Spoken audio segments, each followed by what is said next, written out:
The afternoon sun cast long shadows over a small park in downtown Cincinnati. J.D. Vance, the U.S. Senator from Ohio, was walking briskly down the sidewalk, fresh from a town hall meeting. His aides trailed behind, their phones buzzing with messages. Near a bus stop, a gaunt man in a tattered jacket stood up from a bench. His face was lined with hardship, his beard unkempt, and his hands calloused from years of living rough. As Vance approached, the man hesitated before stepping forward. "Sir," the man said, his voice raspy but polite. "Could you spare $3? Just need to get something to eat." For a moment, the senator stopped in his tracks. His aides exchanged quick glances, unsure of what was about to happen. Then Vance did something that no one expected. J.D. Vance looked at the homeless man for a long moment. The usual political response would have been to hand over a few dollars, say something sympathetic, and move on. But Vance wasn't reaching for his wallet. Instead, he asked, "What's your name?" The man blinked, surprised. Most people either ignored him or handed him change without a second thought. It's Mike," he muttered. Vance nodded. "Mike, tell me something, how'd you end up here?" Mike hesitated. He glanced at Vance's aides, then down at his worn-out sneakers. "Lost my job, got evicted. One bad thing after another, you know." Vance crossed his arms. "You ever serve in the military?" Mike shook his head. "No, sir." For a brief second, it seemed like Vance was about to walk away. His expression hardened, like he had just made a decision. But instead of turning his back, he said something that left everyone speechless. J.D. Vance took a step closer to Mike, his gaze sharp and unwavering. His aides, expecting him to brush the man off or hand him a few dollars, were caught completely off guard by what he said next. "I won't give you $3, Mike." Mike's shoulders slumped. He had heard that line before. Another politician, another rejection. "But I'll give you a job." The words hit like a lightning bolt. Mike's head snapped up, his eyes narrowing in disbelief. "A job?" Vance nodded. "I'll make a call. There's a guy I know, runs a construction business. He needs workers. You show up, you work hard, you start earning real money, no more begging." One of Vance's aides whispered something, but the senator ignored him. Mike opened his mouth, then closed it again. He had expected pity, maybe a few dollars to get by. But a chance? A real shot at getting back on his feet? That wasn't what he was used to. Still, there was a catch, one that would test Mike in a way he never expected. Mike stared at J.D. Vance, his mind racing. A job offer? It sounded too good to be true.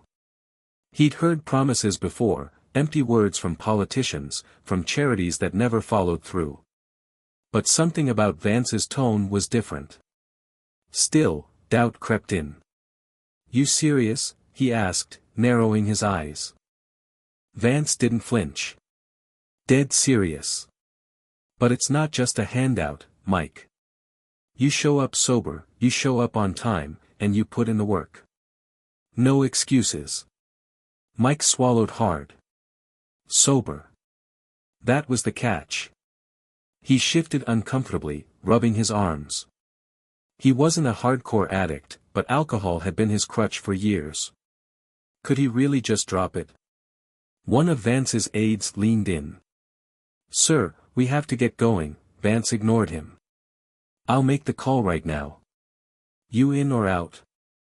Mike hesitated. His fingers twitched like they wanted to reach for a bottle that wasn't there. The easy choice was to take the $3 and disappear. But deep down, he knew, this was his last shot at something real. He took a shaky breath. "I'm in." Vance pulled out his phone. And just like that, Mike's life changed forever. J.D. Vance stepped away from his aides and made the call. Mike watched, still unsure if this was actually happening. He had expected a politician's usual brush-off, not a personal phone call setting him up with work. "Yeah, I've got a guy here looking for a fresh start," Vance said into the phone. "Can you get him on a crew tomorrow?" Mike swallowed hard. "Tomorrow?" That was fast. Vance nodded as he listened, then turned back to Mike. "You start at 6 a.m. No drinking. No showing up late. You're serious about this?" Mike hesitated. The old life was calling, one more drink, one more night on the street. But deep down, he knew, if he said no now, he'd never get another chance like this. He clenched his fists. "I'll be there." Vance gave him the address of a shelter where he could stay the night. "Go there. Get some rest. Show up tomorrow ready to work." Mike nodded, gripping the paper with the address like it was a lifeline. As Vance turned to leave, Mike called after him. "Why are you doing this?" Vance paused. Then he looked back and said something that stunned Mike to his core. "Because someone once gave me a shot, too." And with that, J.D. Vance walked away, leaving behind not just a politician's promise, but a real chance at redemption.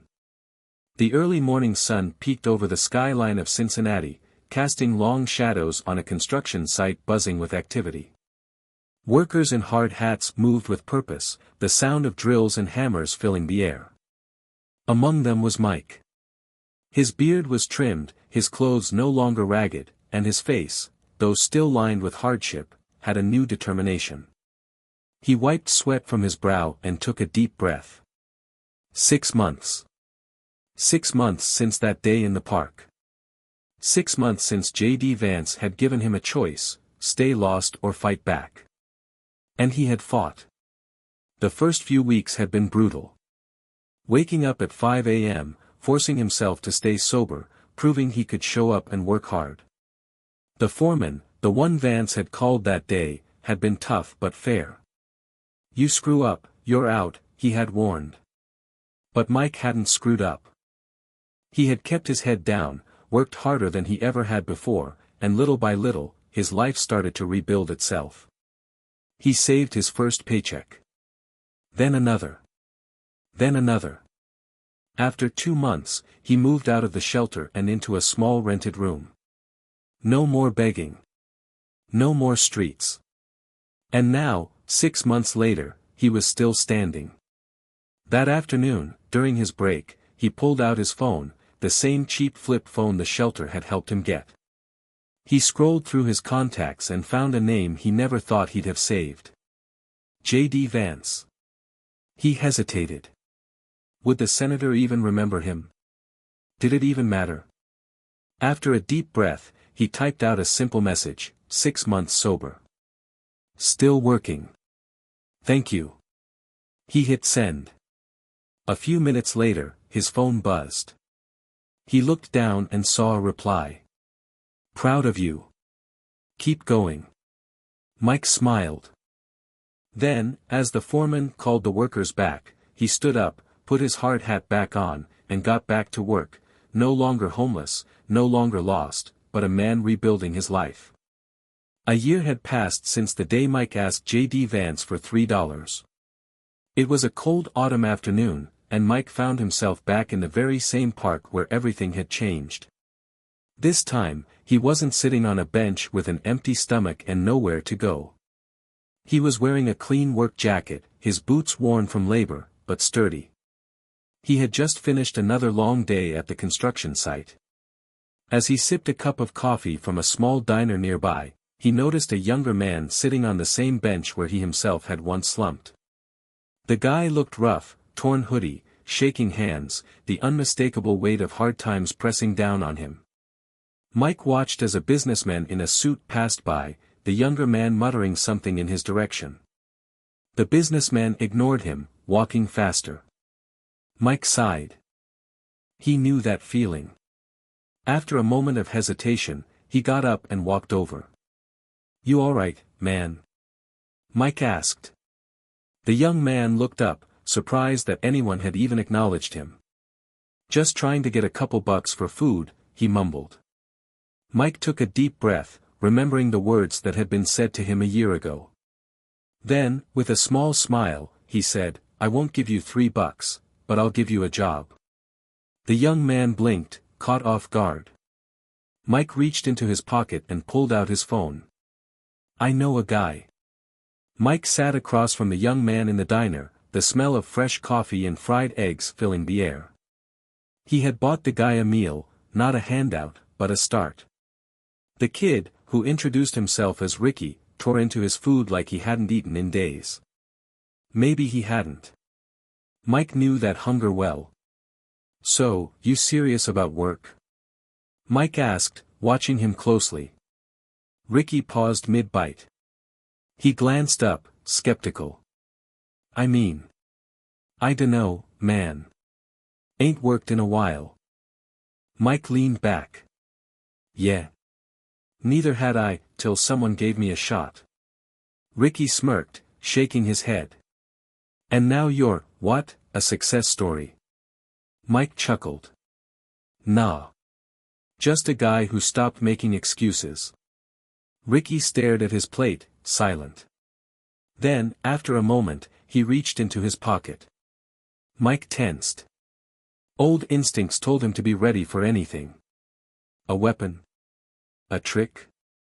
A grab for his wallet? But instead, Ricky pulled out a crumpled bottle cap. He set it on the table, rolling it between his fingers. "I ain't gonna lie to you," he muttered. "I got a problem. Booze. Pills, sometimes. I wanna work, but I ain't sure I can, keep it together." Mike exhaled. This was it. The real test. He tapped a finger on the table. "Listen, Ricky. You want out of this life? You gotta want it more than the next drink. More than the high. It's work, man. Hard work." Ricky's jaw tightened. He looked down at the bottle cap, then back at Mike. "You really think I got a chance?" Mike nodded. "Yeah. But only if you take it." Silence stretched between them. Then, in a slow, deliberate motion, Ricky picked up the bottle cap, and tossed it into the trash. "All right," he said. "Let's see if I can do this." Mike grinned, pulled out his phone, and made the call. Another shot. Another chance. The cycle wasn't just repeating, this time, it was growing. 6 months later, Mike stood outside the same construction site where he had rebuilt his life. But this time, he wasn't the new guy. He was the one bringing in someone else. A truck pulled up, and Ricky stepped out. His hair was trimmed, his face was cleaner, and his eyes, though still carrying the weight of his past, were sharper, more focused. He had made it through the first 6 months. Barely. It hadn't been easy. There were nights when Ricky almost quit, when the withdrawal got bad, when the old life whispered in his ear. But every time, Mike was there. A call, a check-in, a reminder of the deal they had made. First day on a new crew. "You ready?" Mike asked, arms crossed. Ricky smirked. "Hell no." Mike laughed and clapped a hand on his shoulder. "That means you're doing it right." The foreman called for them to get moving, and as Ricky walked onto the site, Mike watched him go, pride swelling in his chest. Then his phone buzzed. A message. It was from J.D. Vance. "Heard what you did for that kid. Proud of you, Mike. Keep the chain going." Mike smiled. He slipped his phone back into his pocket, took a deep breath, and walked onto the site, not as a man looking for a second chance anymore, but as a man giving them.